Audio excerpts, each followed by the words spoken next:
أعوذ بالله من الشيطان الرجيم. بسم الله الرحمن الرحيم. السلام عليكم ورحمة الله وبركاته.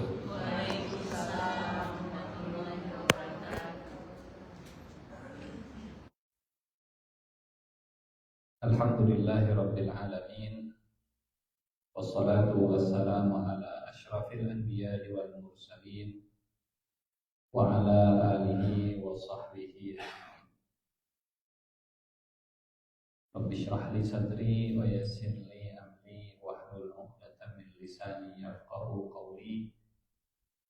اللهم لا سهل إلا ما جعلته سهلا وأنت تجعل الحزن إذا شئت سهلا. اللهم لا علم لنا إلا ما علمتنا إنك أنت العليم الحكيم. اللهم علمنا ما ينفعنا وانفعنا بما علمتنا وزدنا علما وعملا يا رب العالمين. أما بعد. Naramang Bapak Ibu sekalian, sudah pada sarapan? Alhamdulillah. Yang belum, insya Allah ada snack di belakang. Silahkan ya. Insya Allah kita akan sarapan dengan tilawah dulu. Seperti biasa kita baca surat An-Najm ayat 1 sampai ayat ke-26. Insya Allah satu halaman.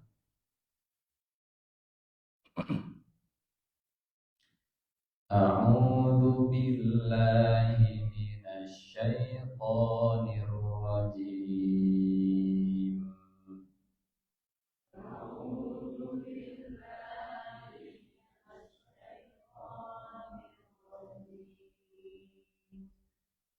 Bismillahirrahmanirrahim.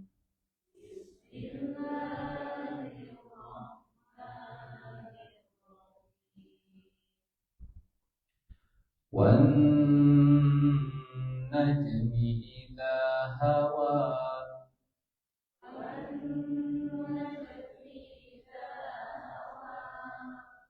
ma dhalla sahibukum wa ma ghawa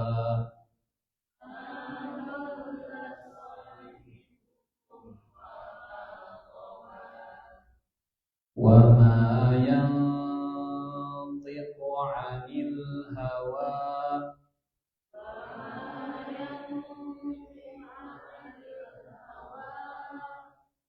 in huwa illa wahyun yuha.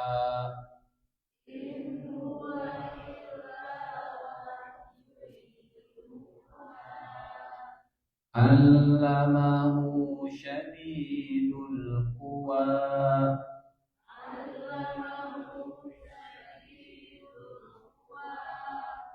dzu mirratin fastawa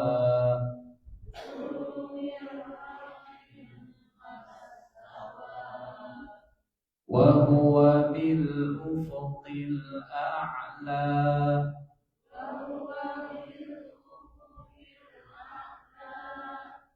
Thumma dana fatadalla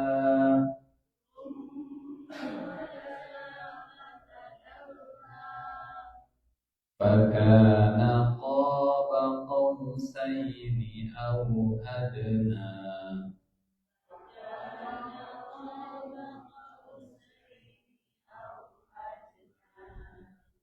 Fa'auha ila 'abdihi ma auha.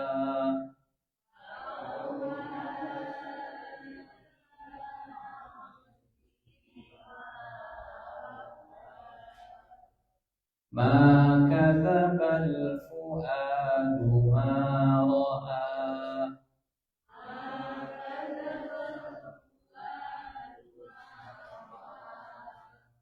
Afatumarunahu 'ala ma yara.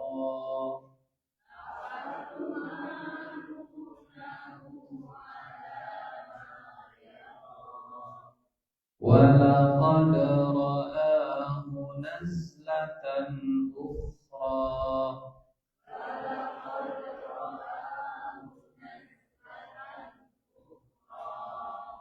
عند سدرة المنتهى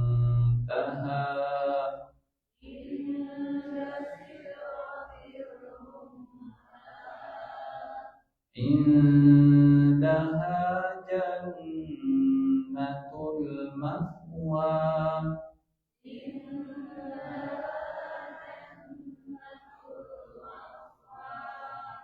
إذ يغشى السدرة ما يغشى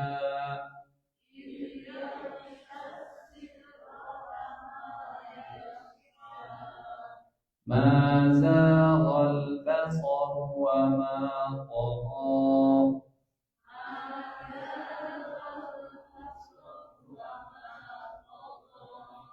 لقد رأى من آيات ربه الكبرى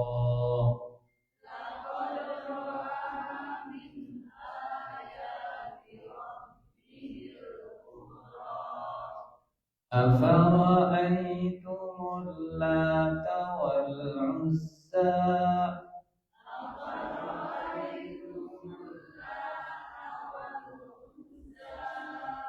ومناة الثالثة الأخرى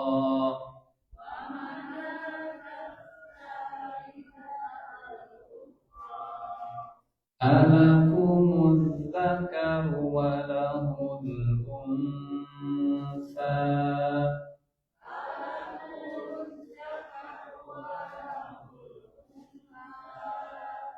تلك إذا قسمة ضيزى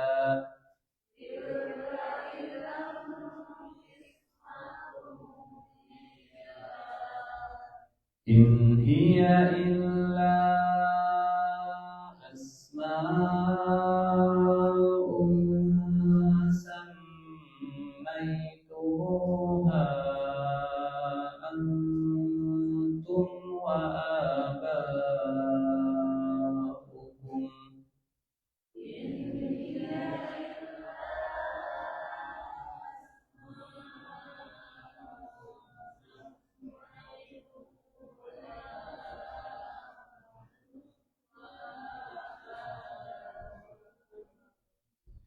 ما أنزل الله بها من سلطان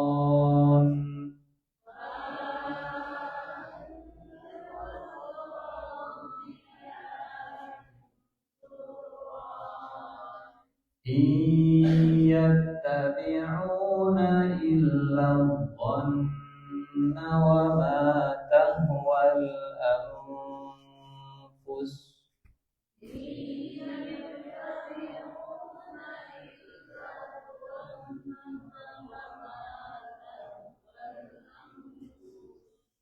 ولقد جاءهم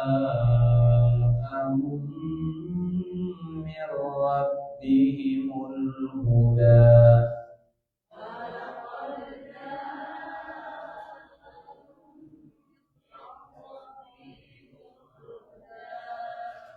أم للإنسان ما تمنى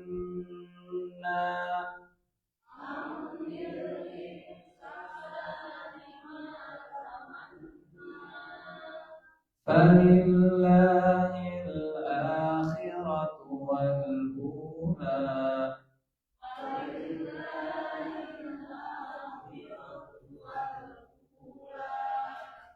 وكم من ملك في السماوات لا تغني شفاعتهم شيئا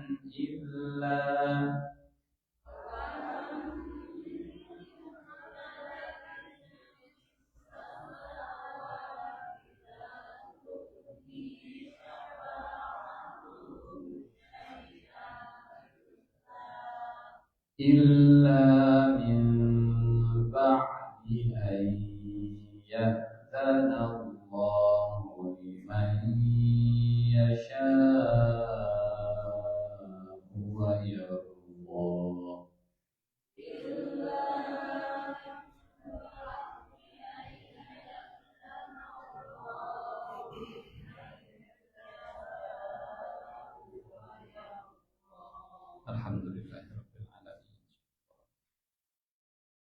Semoga yang lancar membaca Al-Quran dibersamai oleh para malaikat kiramil bararah. Yang masih belajar terbata-bata, insya Allah pahalanya ganda double, insya Allah.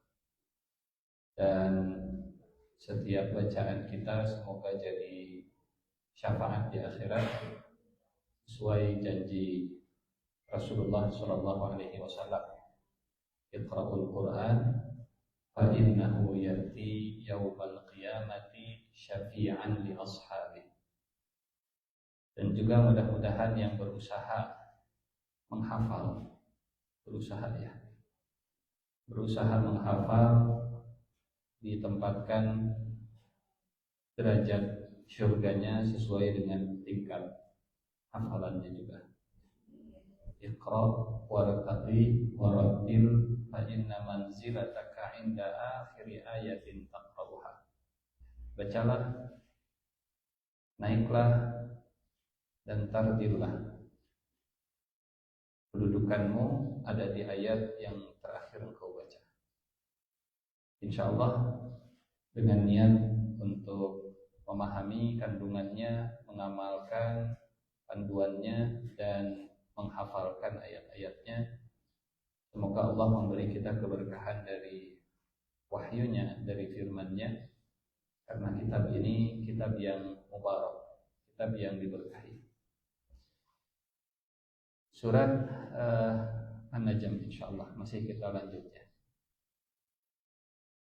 Hari ini insyaallah kalau waktunya cukup kita targetkan sampai ayat yang ke-4 mudah-mudahan.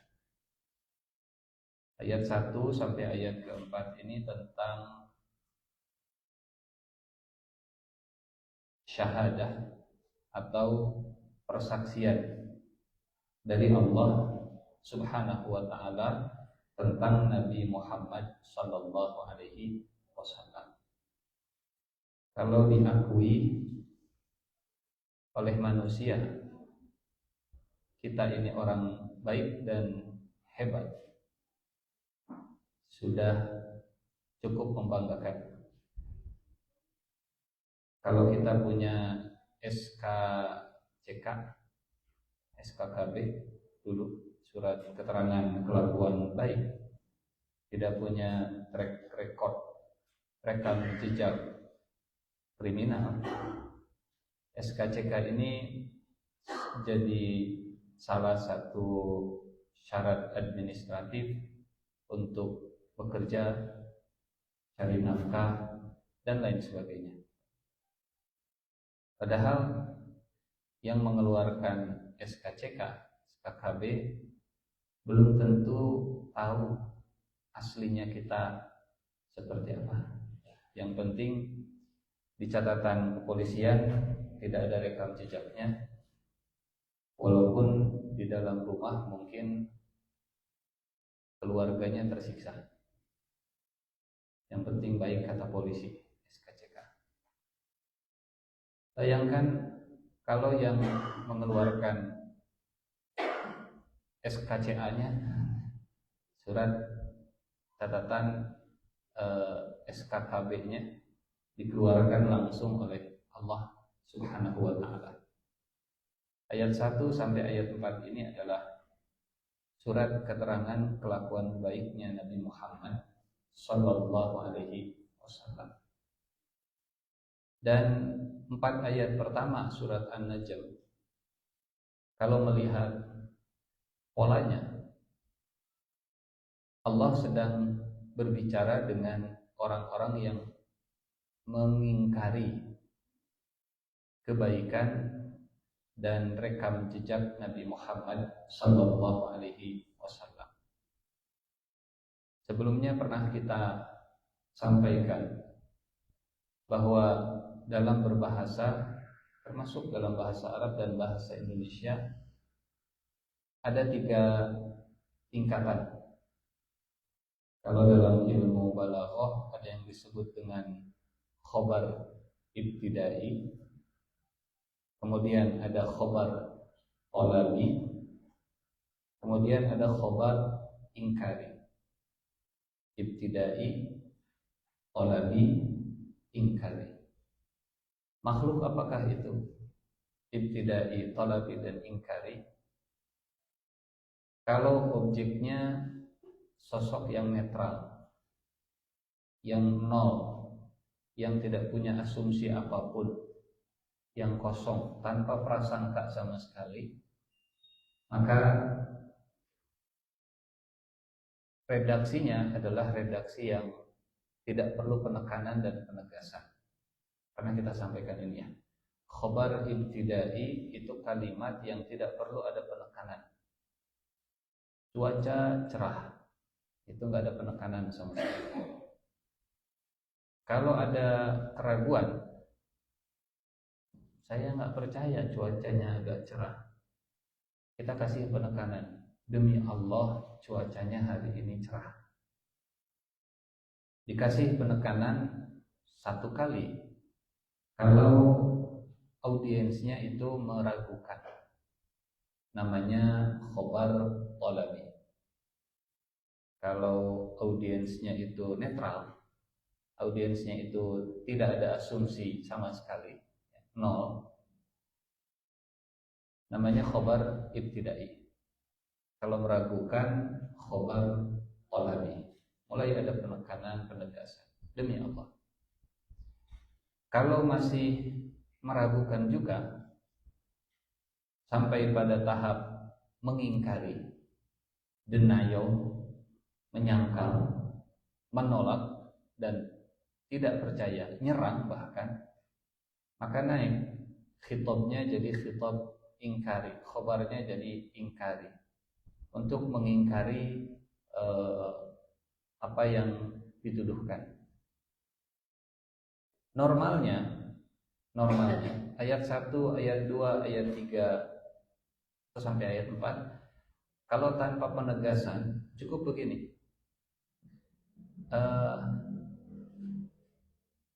ma dhalla sahibukum, atau sahibukum ma dhalla, sahabat kalian itu tidak tersesat. Atau bahasanya bukan bahasa penegasian gitu ya, bahasanya Muhammad sosok yang benar, Muhammad sosok yang lurus, sallallahu alaihi wasallam, berbicaranya dari wahyu. Tapi saat orang musyrik Mekah mulai ragu, nggak mungkin sosok yang diangkat jadi nabi seperti Muhammad. Harusnya tokoh berpengaruh, influencer, orang kaya, Abu Sufyan, Walid bin Mughirah, atau pemimpin orang Taif ya. Kalau Muhammad memang akhlaknya baik, tapi duitnya nggak ada, bukan tokoh dan pejabat publik, bukan orang kaya yang hartanya melimpah, nggak, mustahil yang diutus sosok seperti Muhammad sallallahu alaihi wasallam. Maka Allah kemudian menggunakan sumpah, wan najmi idza hawa, demi bintang.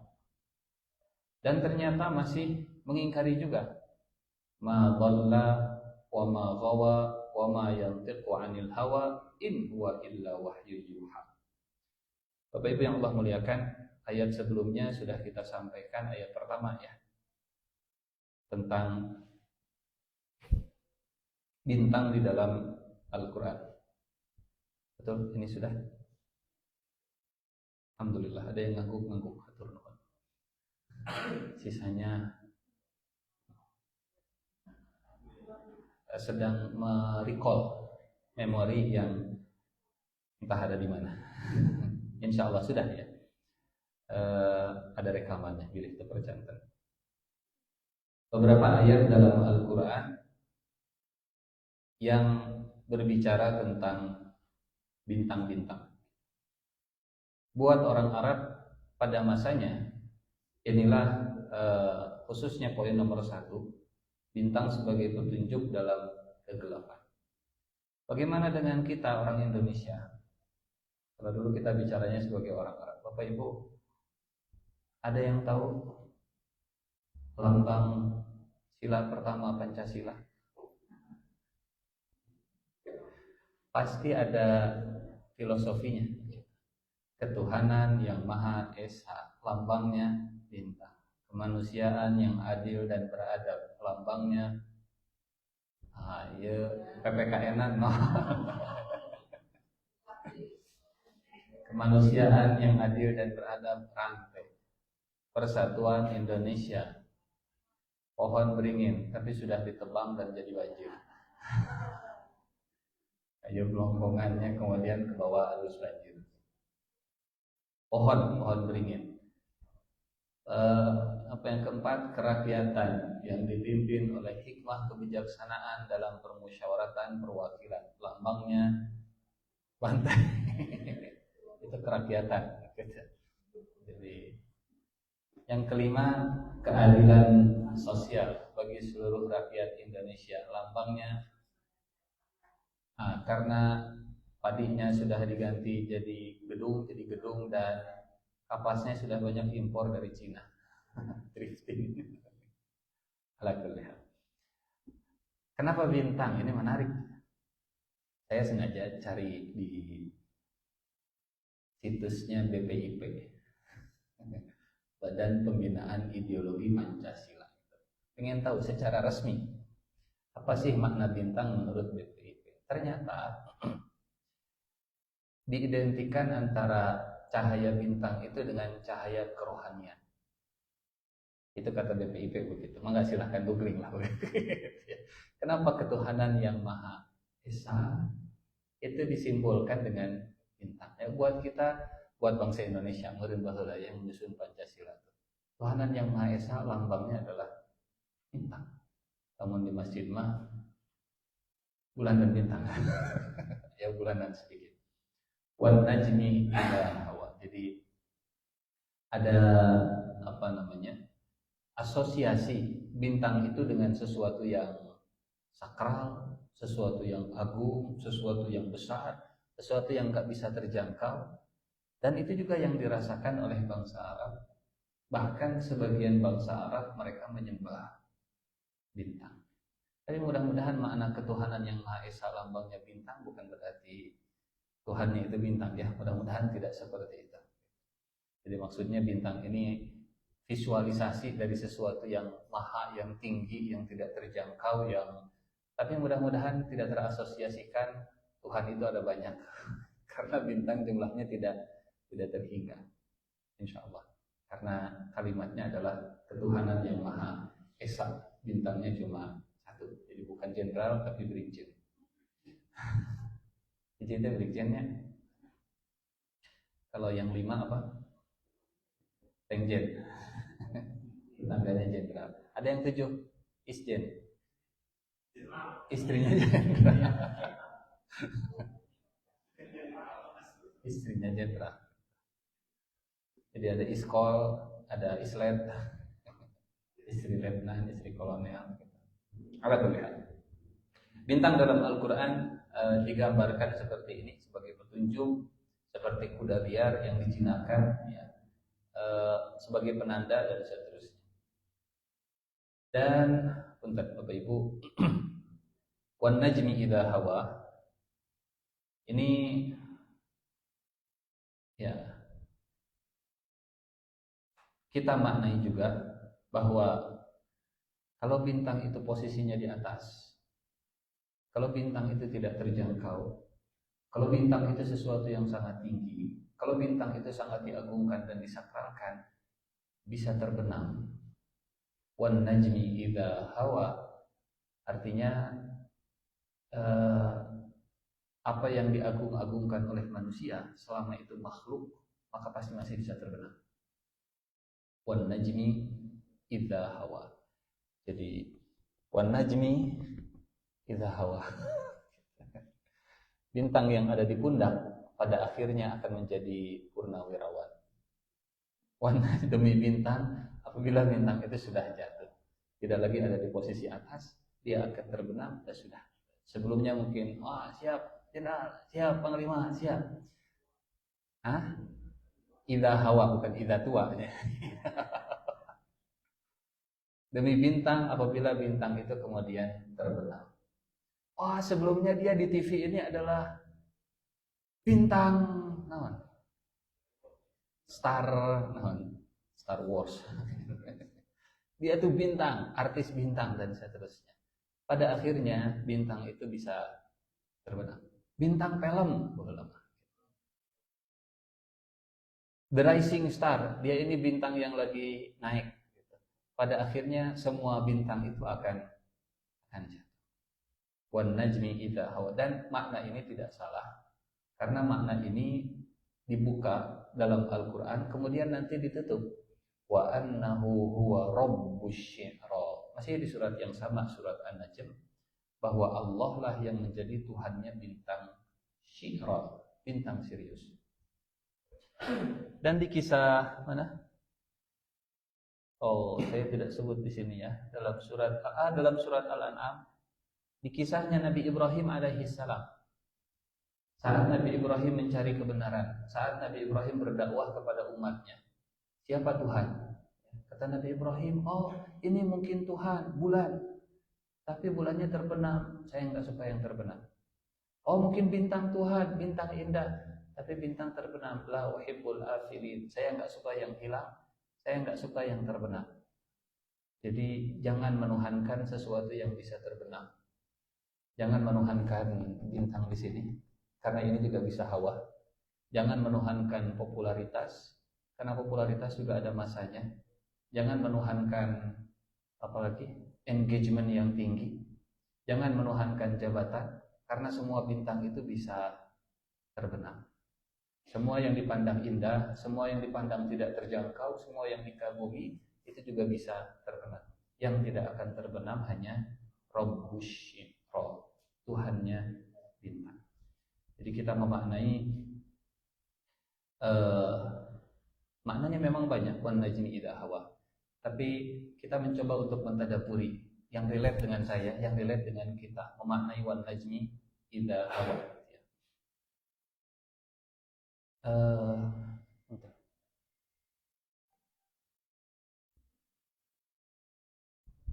Bapak Ibu, nah ini muncul nggak? Kenapa tidak muncul?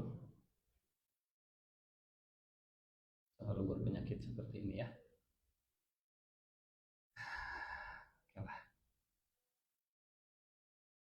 Ada update-nya, error way gitu ya. Sedang belajar untuk menggunakan aplikasi apa namanya? Gemini. Gemini. Tapi ternyata coba sekali deh, bismillah. Enggak juga. Oke, nggak apa.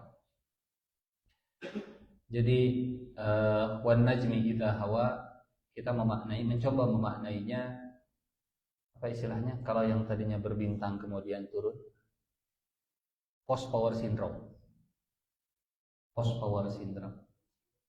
Ya, pensiun.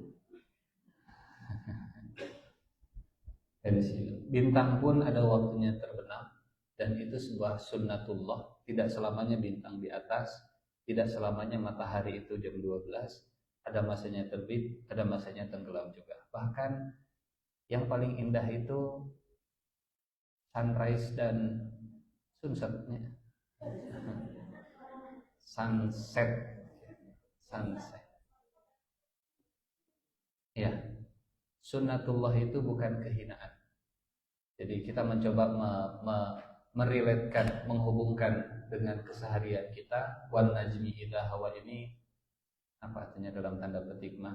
Seni turun panggung. Wan najmi, demi bintang, apabila bintang itu terbenam. Dulu dia seorang bintang, tapi turunnya itu turun yang elegan. Turunnya itu turun yang cantik, turun yang baik gitu ya. Dan Bapak Ibu, ya kalau secara fisik mungkin memaknai wan najmi idza hawa, dulu badan keker luar biasa, kuat untuk olahraga 20 jam satu hari.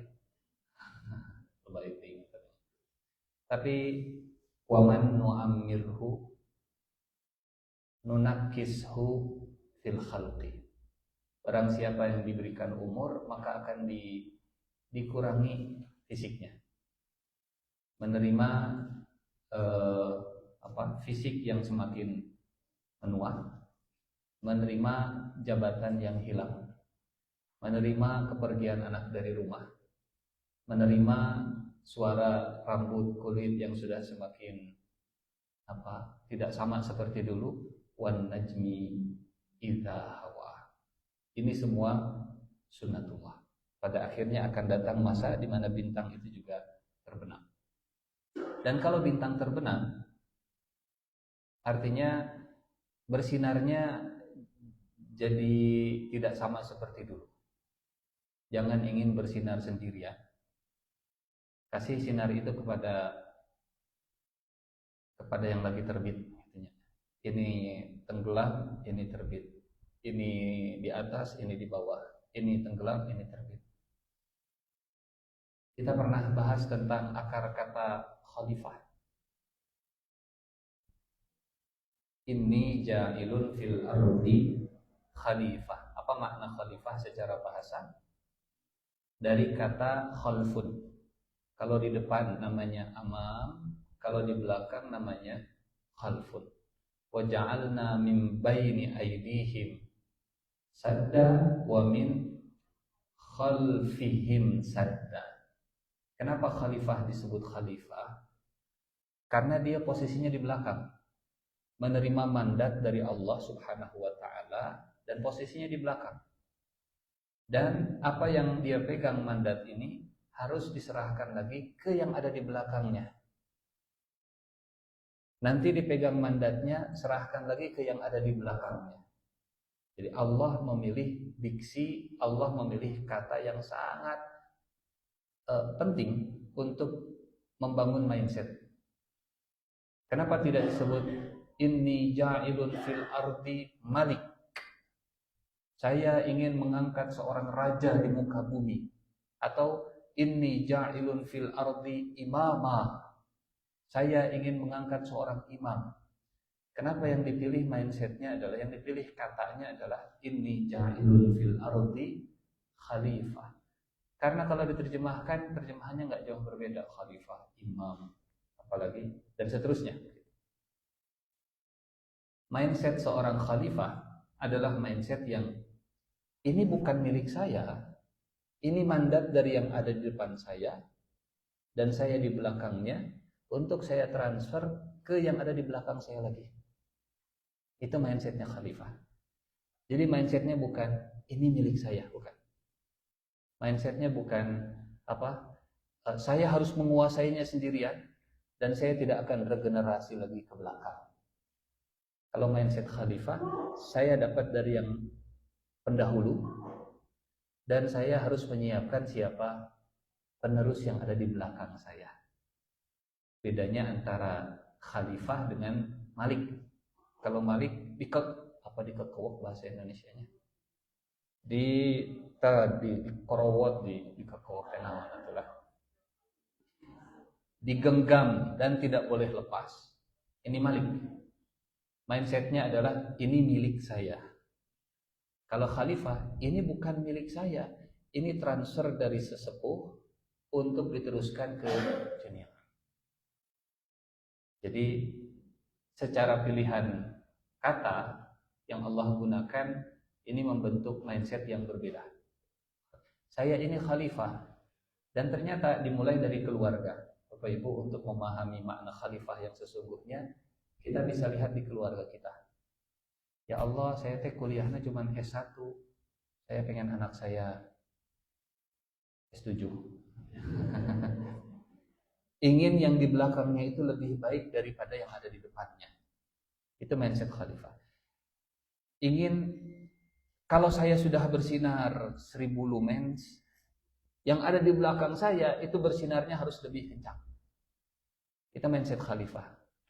Kalau mindsetnya bukan khalifah, tidak boleh ada matahari kembar. Cukup saya yang jadi matahari, yang lain tidak boleh bersinar. Tapi kalau mindsetnya khalifah, saya cuma segini, maka yang di bawah saya harus lebih lagi. Jadi apa bahasa kita, regenerasinya. Khalifah itu adalah mindset untuk meregenerasi setelahnya, yang ada di belakangnya, yang ada di belakangnya, yang ada di belakangnya. Wan najmi idza hawa, kalau bintang sudah terbenam, maka waktunya yang lain untuk bersinar. Jangan ingin bersinar terus-terusan, karena ini ilusi keabadian yang dulu pernah digunakan syaitan untuk menggelincirkan. Ingat cerita Nabi Adam? Cerita Nabi Adam adalah cerita yang tergelincir dengan ilusi keabadian. Syajaratil khuldi. Adam ingin abadi, makan pohon ini, makan buah dari pohon ini. Inginnya terus-terusan seperti usia 30 tahun. Jadi akhirnya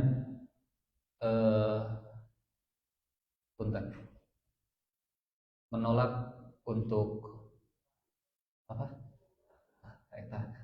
Gitu ya. Menolak takdir bahwa waman nu'amirhu nunakishu fil khalqi. Menolak untuk jadi rakyat biasa. Post power syndrome. Wan najmi idza hawa. Bintang pun bisa terbenam.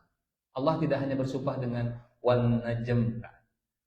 Kalau sumpahnya hanya dengan bintang, ya sudah, berarti posisi bintang. Tapi sumpah yang digunakan adalah ada pergerakannya. Demi bintang, idza hawa, apabila bintang itu terbenam dan jatuh. Yang tidak terjangkau oleh manusia, yang nun indah di atas langit sana, yang diagungkan dan disakralkan, bahkan jadi lambang ketuhanan yang Maha Esa, ternyata bisa terbenam. Maka ya jangan menuhankan bintang. Jangan menuhankan bintang, jangan menuhankan jabatan, jangan menuhankan popularitas, jangan, dan seterusnya. Ini makna yang pertama. Yang kedua, kita masuk ke ayat yang kedua. Wan najmi idza hawa, karena ayat tentang bintang sudah kita sampaikan di pertemuan sebelumnya. Masuk ke ayat yang kedua. Ini SKKB dari Allah.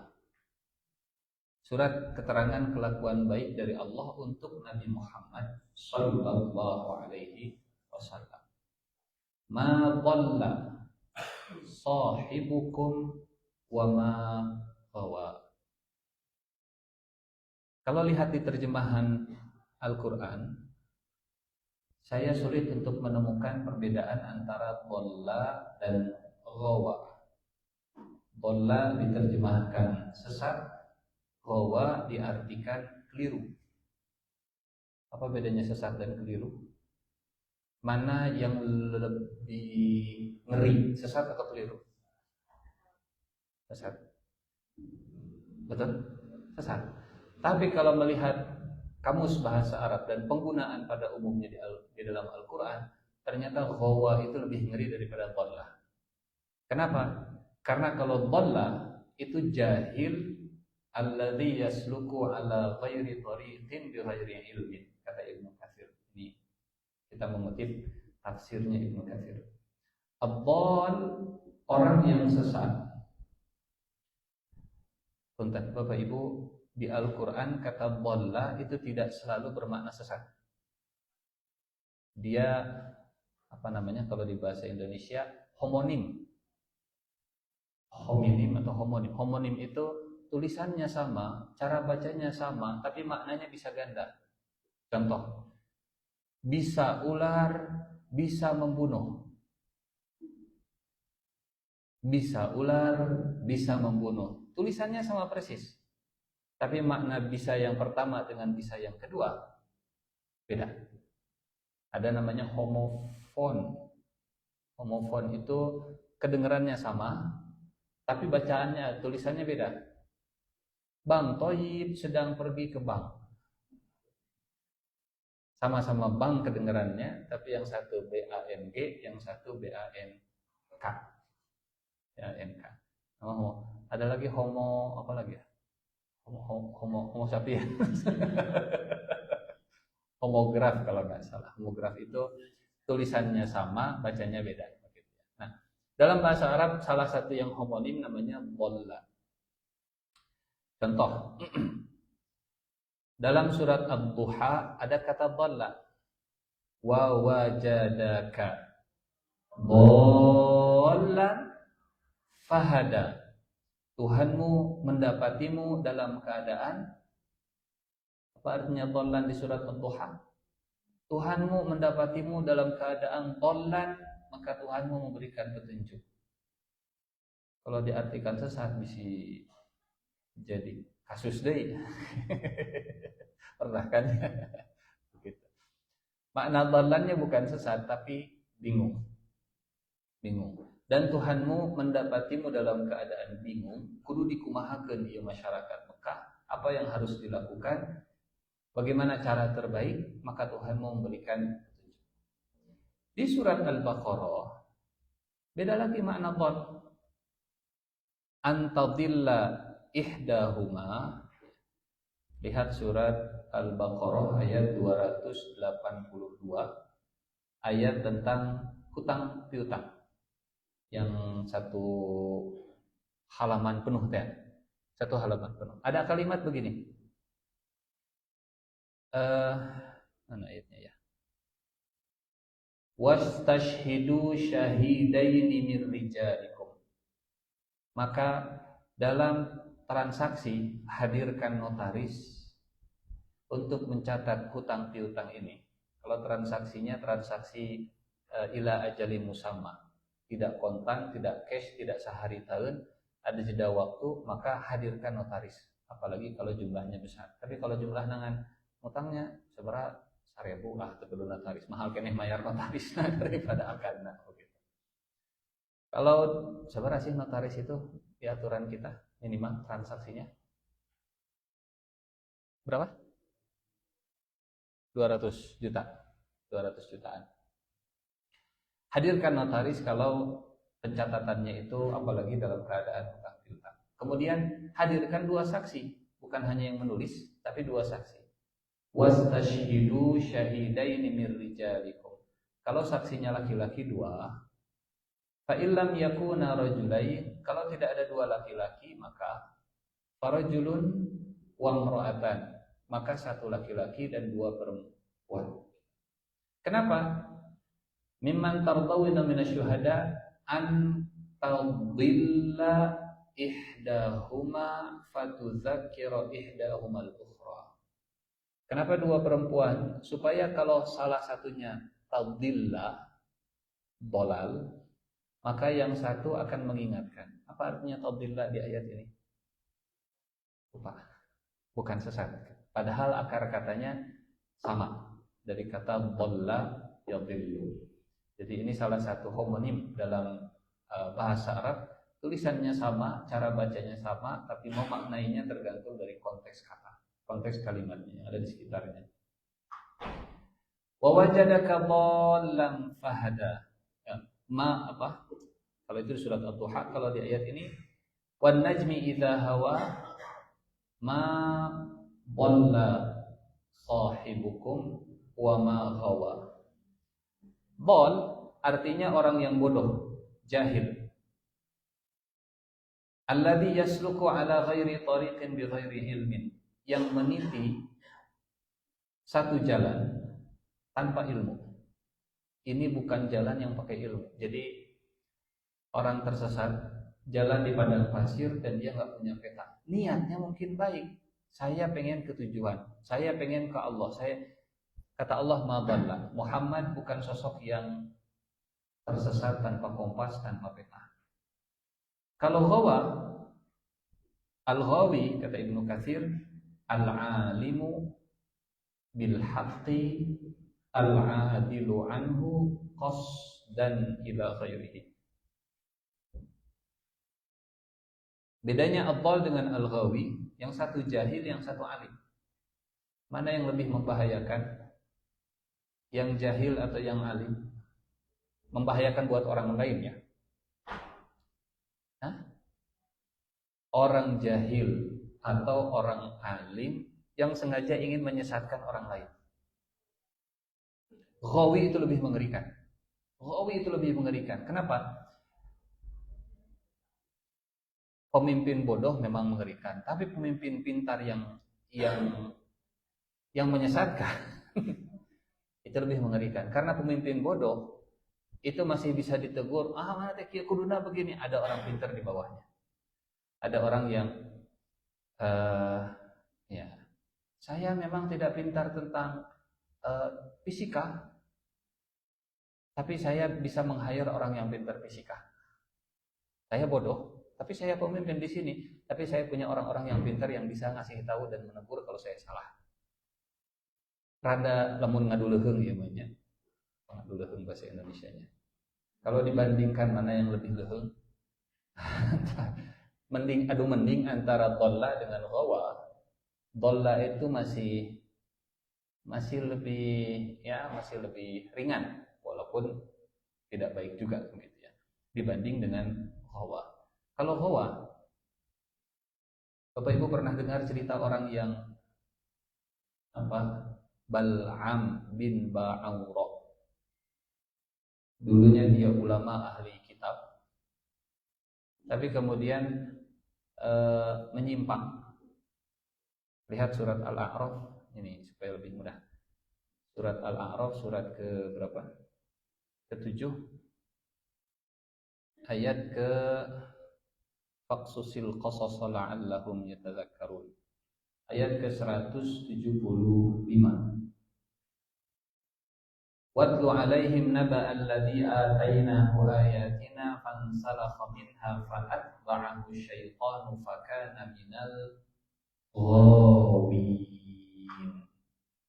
Ghawin ini isim fa'il, subjek dari kata ghawa. Siapa itu orang yang ghawa? Dan bacakanlah kepada mereka berita tentang orang yang telah kami berikan kepadanya ayat-ayat kami, pengetahuan tentang isi Alkitab. Kemudian dia melepaskan diri dari ayat-ayat itu, lalu dia diikuti oleh syaitan sampai tergoda, maka jadilah dia termasuk orang-orang yang sesat. Ghawin. Apa bedanya ghawin dengan dhalin tadi? Kalau dhalin sesatnya karena nggak punya ilmu. Kalau ghawin dia sesat padahal dia sudah punya ilmu. Kenapa bisa sesat padahal punya ilmu? Kalau lihat di ayat ini 175 surat Al-A'raf, kalau dilanjutkan ayatnya, walau syi'na la rafa'nahu biha walakinnahu akhlada ilal ardi wattaba'a hawahu. Berilmu tapi mengikuti hawa nafsu, maka jadi ghawin. Tapi kalau dhalin, mungkin dia ingin mengikuti kebenaran tapi nggak punya ilmu, jadinya dhalin.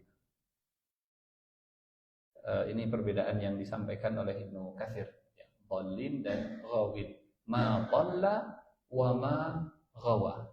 Ayat kedua surat An-Najm ini menegasikan, Allah menafikan, Allah menegasikan, Allah menolak tuduhan kepada Nabi Muhammad SAW yang disebut oleh orang musyrik, Muhammad ini bodoh, Muhammad ini nggak bisa jadi pemimpin kamu Muhammad. Kata Allah, ma dhalla. Artinya beliau punya ilmu. Wa ma ghawa, ma dhalla sahibukum wa ma ghawa, artinya dia tidak punya niat yang buruk. Dhalla urusan intelektual, ghawa urusan emosional dan spiritual. Ma dhalla ilmunya ada, wa ma ghawa niatnya juga tulus, murni. Kalau bahasa kita sekarang apa ini? Ma dhalla wa ma ghawa. Dia punya kapasitas dan dia punya integritas. Rasulullah punya kapasitas sehingga tidak dhallah, dan Rasulullah punya integritas sehingga tidak punya ghawa. Kan masalah itu cuma dua biasanya, kompetensi atau integritas. Ini orang teh punya skill luar biasa tapi tukang tipu. Itu berarti ma dhalla tapi ghawa. Ini orang teh nggak punya skill tapi integritasnya bagus, itu berarti ma ghawa tapi dhalla. Ya. Ini orang sudah nggak punya skill, penipu lagi. Itu berarti dhalla dan ghawa. Tapi kalau skillnya bagus, kompetensinya ada, kapasitasnya mumpuni dan integritasnya juga baik, bahasa Qur'annya ma dhalla wa ma ghawa. Dan dimulai dengan sumpah, wan najmi idza hawa. Yang kedua Bapak Ibu, setelah Allah menegasikan nabi yang tidak dhal dan tidak ghawa, Allah menyebut dengan kalimat sahib. Sahib itu sahabat. Terus ketinggalan di putar. Sahib itu sahabat. Sahabat kalian itu tidak sesat dan dia tidak punya niat untuk menyesatkan. Ma dhalla wa ma ghawa sahibukum. Apa maknanya? Emang kalian nggak kenal dia? Dia kan bestie kalian, dia sahabat kalian, dia terus bersama dengan kalian dari kecil sampai sekarang. Kalian tahu bagaimana sifatnya. Dan kalau dia sesat dan menyesatkan, kalian sahabatnya. Kalian sahabat. Jadi, masya Allah, penegasian dari Allah, penafian dari Allah tentang tuduhan-tuduhan orang-orang musyrik dengan bahasa yang senjata makan tuan bahasa kita, begitu ya. Muhammad ini begini, yang itu. Kalau yang menuduh Rasulullah Sallallahu Alaihi Wasallam syair, kahin, kadzib, apalagi majnun, itu bukan orang Quraisy, mungkin masuk akal, karena mereka nggak tahu track recordnya Rasulullah Sallallahu Alaihi Wasallam. Tapi orang yang tahu track recordnya, kita pernah sampaikan ini, dhalla dan ghawa itu fiilnya fiil apa? Fiil madhi. Pernah kita bahasnya? Ma dhalla wa ma ghawa itu fiil madhi. Fiil madhi itu sesuatu yang sudah lapau. Sahabat kalian dari dulu kalian tahu dia itu nggak pernah tersesat, dia nggak pernah ada niat untuk menyesatkan kalian, dan kalian tahu itu. Ayat 2 pakai fiil madhi. Ma dhalla wa ma ghawa. Ayat 3 pakai fi'il mudhari. Wa ma yantiqu. Wa ma yantiqu. Jadi kalau track recordnya itu nggak pernah sesat dan menyesatkan, masuk ke ayat yang ketiga, maka hari ini apa yang membuat kalian meragukan kalau dia berbicara dengan hawa nafsunya? Dulunya ma dhalla, dulunya ma ghawa, dan sekarang sampai ke depan wa ma yantiqu anil hawa. Ini masya Allah, iltifat kalau bahasa Arabnya, pergeseran dari fi'il madhi ke fi'il mudhari, pergeseran dari masa lampau ke masa depan. Yang satu menegasikan masa lalu, yang satu menegasikan dari sekarang ke masa depan. Dia tidak akan berbicara dengan hawanya. Wa ma yantiqu anil hawa. Dan Bapak Ibu, dalam bahasa Arab, ya, redaksi penegasian yang sangat kuat itu bukan la, juga bukan laisa, tapi ma. Ini paling kuat ya. Jadi walaupun terjemahan bahasa Indonesia nama gitu-gitu keneh lah gitu ya. La diartikan tidak, la diartikan bukan, laisa diartikan tidak, laisa diartikan bukan, ma juga sama. Tapi kalau diurutkan mana yang paling kuat adalah kalau menegasikan dengan kata ma. Makanya kenapa ibu-ibu itu paling kuat? Karena mereka adalah mama. Mama, ulah. Mama. Kalau papa kan masih kena bisa dinego gitu. Kalau mama, sudah. Mama. Ma dhalla wa ma ghawa wa ma yantiqu 'anil hawa. Kalau yang biasa penegasiannya begini. Laisa bidhallin, laisa bighawin, laisa la yantiqu 'anil hawa. Itu ringan gitu penegasian. Ini pakai kata ma dhalla wa ma ghawa wa ma yantiqu 'anil hawa. Lalu apa hubungannya dengan saya, dengan kita? Apa hubungannya dengan kehidupan sehari-hari? Kalau ini kan, ya Nabi tidak sesat. Oh iya, tawat.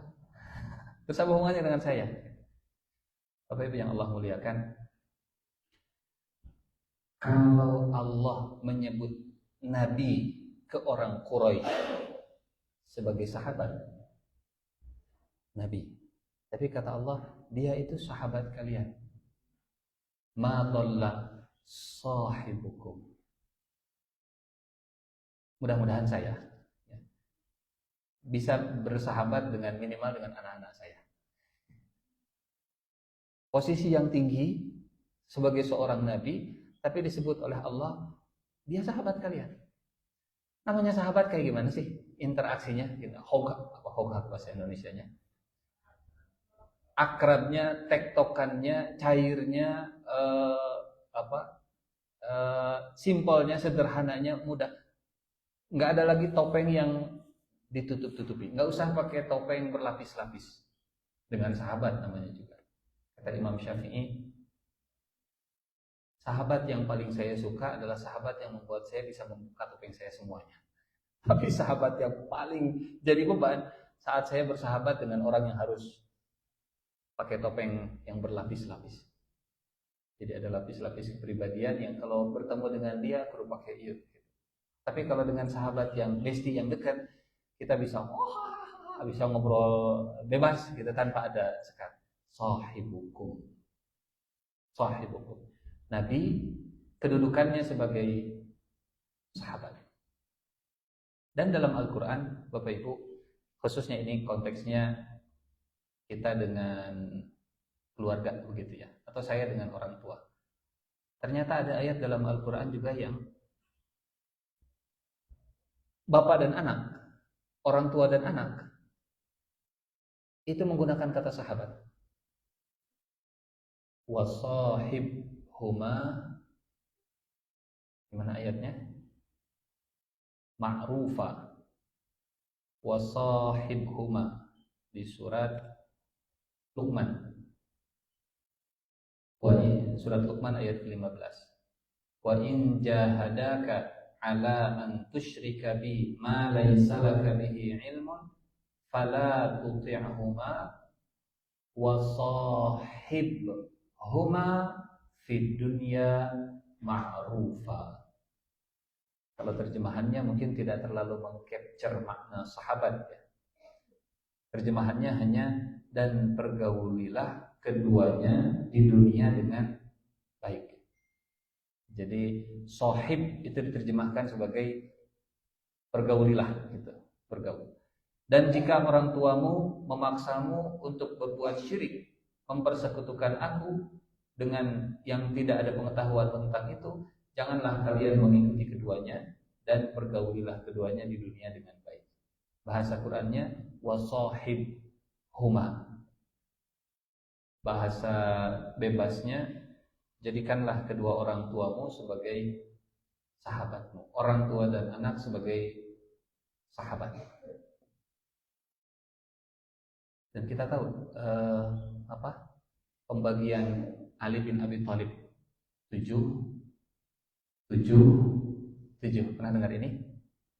7 tahun pertama jadikan dia sebagai apa bahasanya Ali? Jadikan dia sebagai raja. 0 sampai 7 jadikan dia sebagai raja. Dinang naneng nih di pandang naneng nih. Jadi di angkleng-angkleng. Di ya, raja, ratu, princess dan seterusnya lah. 0 sampai 7 sebelum masuk SD. 7 sampai 14 jadikan dia seperti tawanan dengan kedisiplinan tingkat tinggi, dengan nilai yang ditanamkan, dengan ketegasan ya. 7 sampai 14 berarti usia SD sampai SMP. 14 sampai 21 jadikan dia sebagai sahabat. Kalimatnya Ali bin Abi Thalib. 7. Di Al-Qur'annya wasahibhuma fid dunya ma'rufa.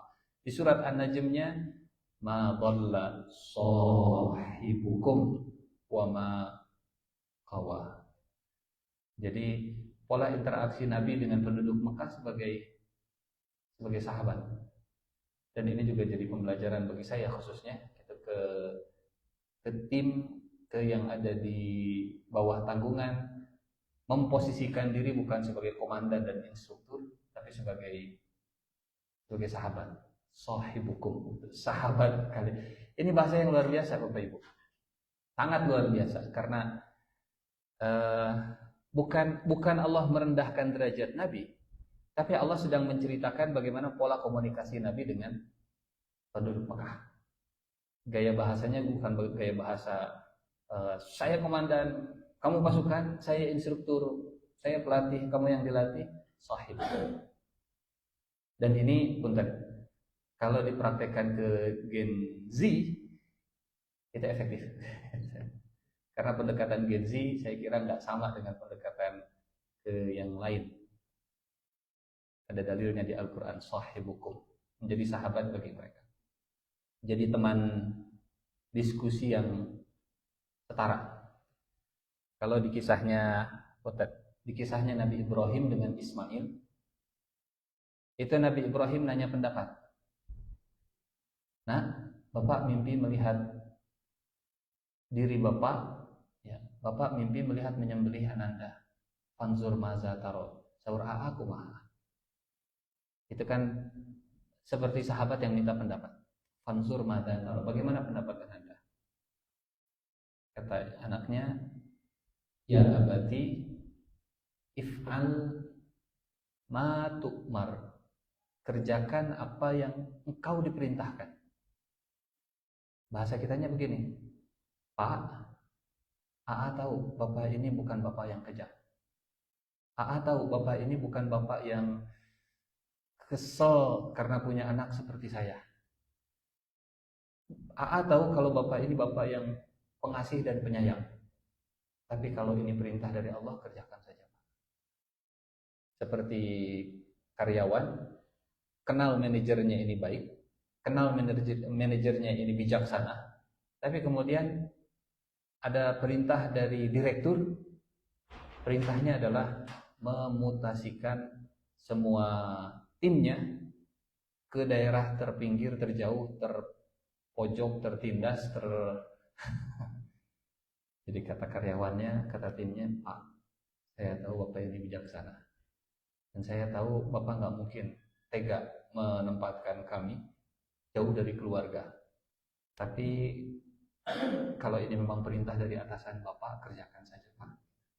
Itu bahasa Ismail ke Nabi Ibrahim saat diajak dialog untuk menjalankan perintah Allah tadi.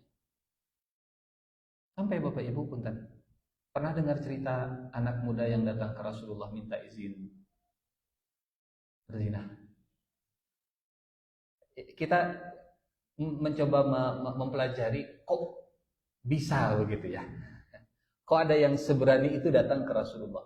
Suasana seperti apa yang dibangun oleh Nabi sehingga ada anak muda yang berani datang ke Nabi, ya Rasulullah, boleh nggak teman saya bobogohan sampai berhubungan badan?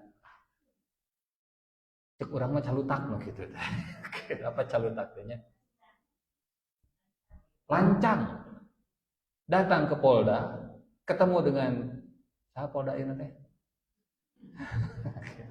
Bintang 2 pastinya gitu. Pak Kapolda, komandan, boleh nggak kalau saya ngerampok? Izinkan saya dikasih surat izin SIM merampok bank misalnya. Dan pertanyaan itu didengar oleh para sahabat. Yang kesel sahabat, kesopan nanya kieu ka Rasulullah, gaplok siapa aing? Kata Umar bin Khattab. Umar kan biasa, kalau digaplok mah gampang. Kata Umar kan, ya Rasulullah, da'ni aqta' raqabatah. Ya Rasulullah, izinkan saya kadek ku mamang ya Rasulullah, jalma jiga kieu mah. Emosi para sahabat mendengar Gen Z yang calutak nanya ke Rasulullah sallallahu alaihi wasallam, minta izin. Tapi kok bisa suasana itu terbangun? Nabi panggil sini ke dia aja, kita ngobrol. Ridho nggak kalau ibumu dizinahi orang lain? Ya itu ya Rasulullah. Ya betul kayak gitu. Ridho nggak kalau kakak perempuanmu dizinahi orang lain? Ya itu ya Rasulullah. Ya betul kayak gitu. Ridho nggak kalau bibimu dizinahi orang lain? Ya itu ya Rasulullah. Ya betul kayak gitu. Ridho nggak kalau kamu punya anak perempuan dizinahi orang lain? Ya itu ya Rasulullah. Ya betul kayak gitu. Jadi suasananya adalah suasana dialogis, tanya jawab, tektokan.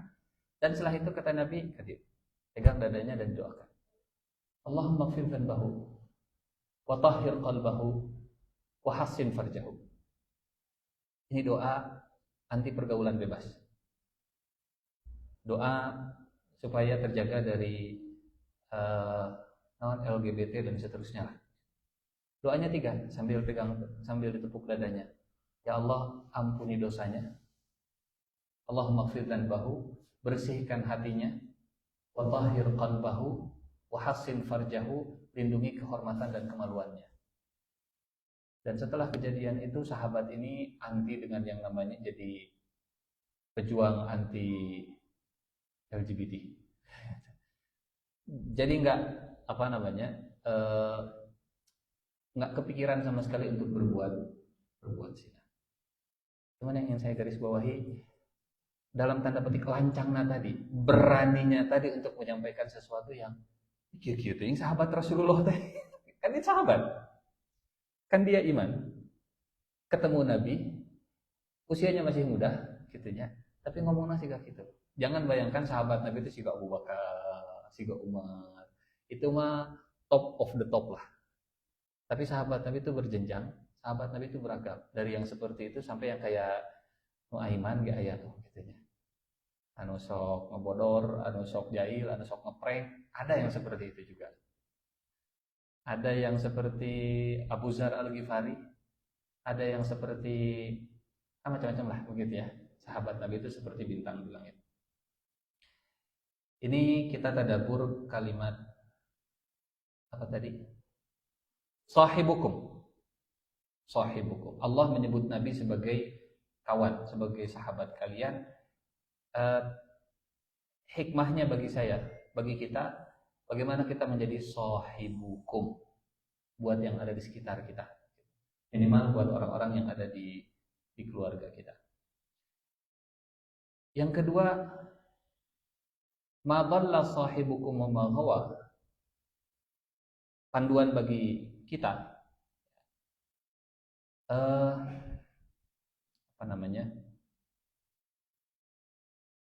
track record, rekam jejak, ma dhalla wa ma ghawa. Warisan yang terbaik di lingkungan kita adalah meninggalkan nama yang baik, tidak sesat dan tidak menyesatkan, tidak dhalla dan tidak ghawa. Kemudian yang terakhir, yang ketiga, dari ma dhalla sahibukum wa ma ghawa adalah setelah kita menjadi sahabat, kita mencari sahabat yang tidak sesat dan tidak menyesatkan. Cari sahabat seperti Nabi Muhammad SAW. Mudah-mudahan kebersamaan kita di majelis ilmu seperti ini bagian dari mencari sahabat yang tidak dhallah dan mencari sahabat yang tidak ghawa. Kenapa? Karena yang tidak dhallah dan tidak ghawa adalah yang tiknya bukan dari hawa. Ini mengantarkan kita ke ayat berikutnya. Mengantarkan kita ke ayat yang ketiga insyaallah. Kita lanjut ayat yang ketiga.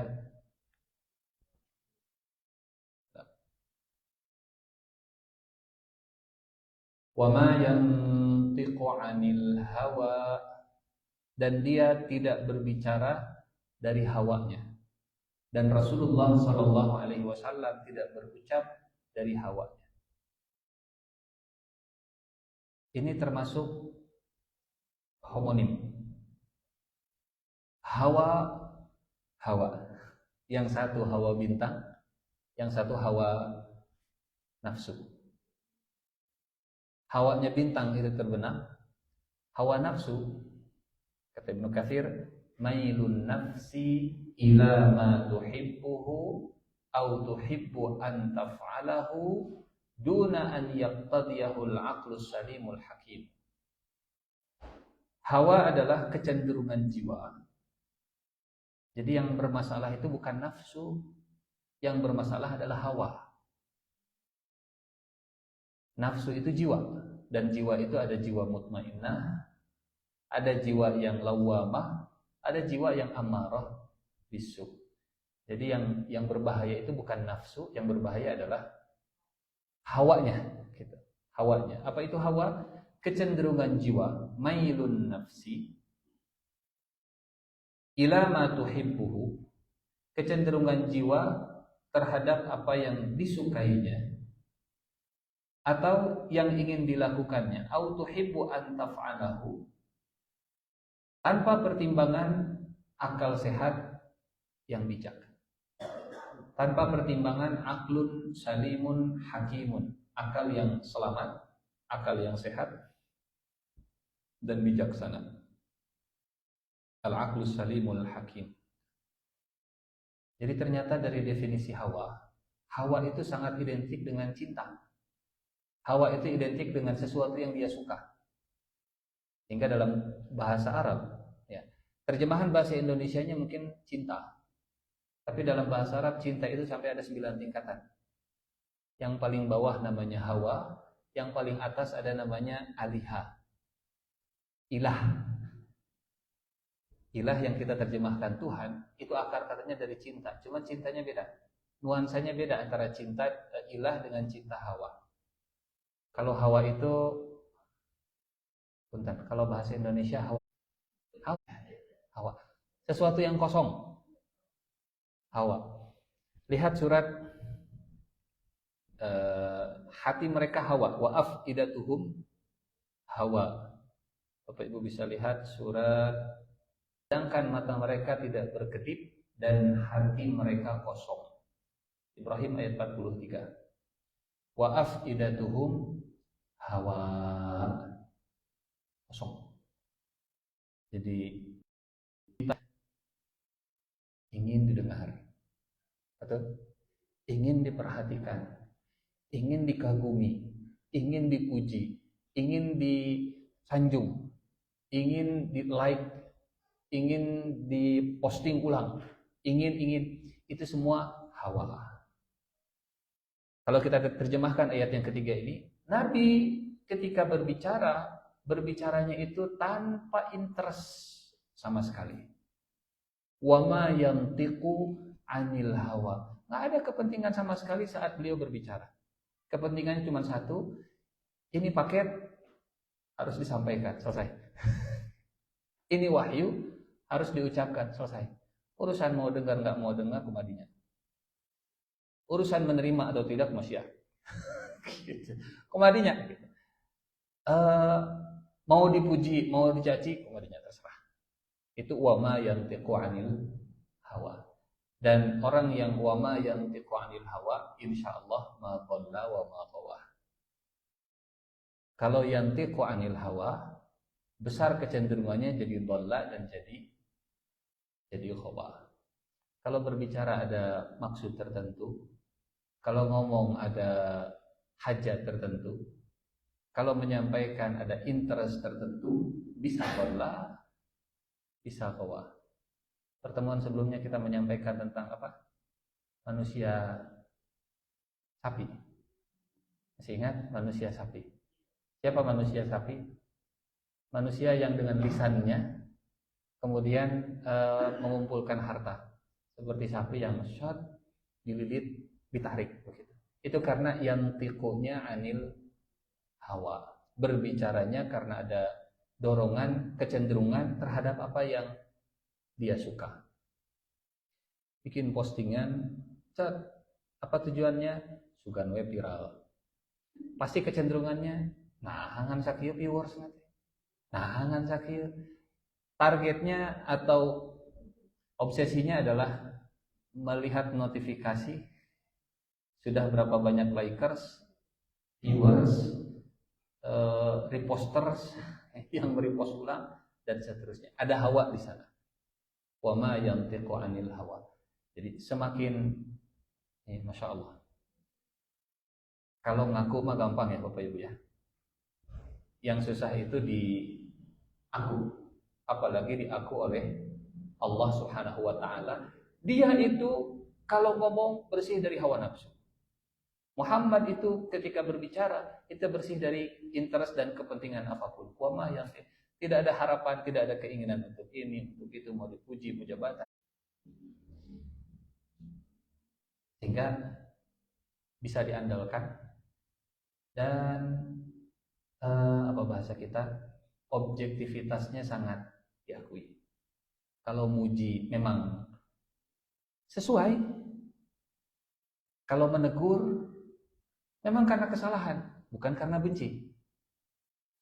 Kalau pakai hawa nafsu, muji karena suka, asa an yakuna baghidaka yauman ma. Cintailah kekasihmu sewajarnya saja, boleh jadi dia akan jadi musuhmu suatu hari. Dan bencilah musuhmu sewajarnya saja, boleh jadi dia akan jadi kekasihmu suatu hari. Baguslah jadi mood booster hari ini. Kalaupun cinta jangan pakai hawa, kalaupun benci jangan pakai hawa. Karena kalau pakai hawa, bencinya bisa over. Kalau pakai hawa, cintanya juga bisa jadi over. Dan kalau mujinya jadi ngejilat. Kalau negurnya juga bisa seperti ngajak ribut dan ngajak perang. Susah untuk bersikap objektif dan adil, proporsional kalau masih melibatkan hawa. Bapak Ibu, di surat Al-Maidah, surat kelima ayat ke-8. Wala yajrimannakum syana'anu qaumin 'ala alla ta'dilu. Jangan kebencianmu terhadap satu kaum mendorongmu untuk bersikap tidak adil. Kita pernah cerita Umar bin Khattab. Umar bin Khattab lagi ngebagiin beras, bahasa orang, sedang membagikan MBG, pokoknya pembagian lah begitu ya, sembako, bansos, raskin dan seterusnya begitu. Dan salah satu penerima manfaatnya adalah oposisi. Oposisi kalau bahasa kita, sosok yang dia nggak suka sama Umar bin Khattab dan Umar juga nggak suka sama dia. Dua-duanya sama-sama tahu karena ada masalah di masa lalu. Kata tokoh oposisinya begini, Umar, bughduka iyaya yamna'uka an haqqi. Apakah kebencianmu kepadaku akan menahanmu memberikan hakku?